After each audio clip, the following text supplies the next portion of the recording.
ఒకసారి శనిదేవుడు నారదుడు ఇద్దరు కలుసుకున్నారట. కలిసినప్పుడు నారదుడు అడిగిండట, శని శని రేపు ఎవరి పని పట్టబోతున్నావు అని అడిగిండట.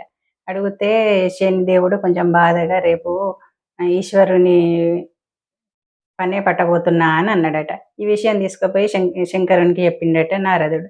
చెప్పంగానే శివుడు, అమ్మో ఈ శనిదేవుడు చిన్నోడు కాదు, తప్పకుండా నా వెంట పడతాడని చెప్పి పోయి కనబడకుంటుంటానని చెప్పి మారుమూల ఎక్కడో గుహల గాలి ధూళి చొరబడని ప్రదేశంలో పోయి దాక్కున్నాడట. ఇక ఆ రోజు మొత్తం గడిచిపోయిందట. గడిచిపోయినాక రాత్రి బయటకు వచ్చిందట. వచ్చి శనిదేవుని దగ్గర పోయి, శని శని ఈరోజు నువ్వు నా పని పడతా అన్నవాట కదా, చూసినావా నేను ఎట్లా తప్పించుకున్నానో అని అన్నాడట. అంటే అప్పుడు శనిదేవుడు, క్షమించండి ఈశ్వర, మీరు ఎక్కడో కైలాసంలో సరదాగా అమ్మగారితో సంతోషంగా ఉండవలసిన మీరు పోయి ఎక్కడో మారుమూల గుహల దాక్కున్నారని అంటే అది నా మహిమ కాదా?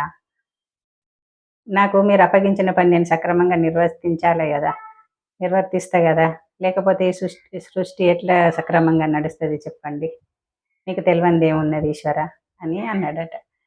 అంటే మనకు ఏది కావాలో అది అవుతుంది, ఏది బాగున్నదో అది అవుతుంది, కష్టమో సుఖమో వచ్చేది వస్తుంది, పోయేది పోతుంది. వచ్చిన దాన్ని సంతోషంగా మనస్ఫూర్తిగా స్వీకరించి అనుభవించడం ఒకటే మనం చేయగలిగింది.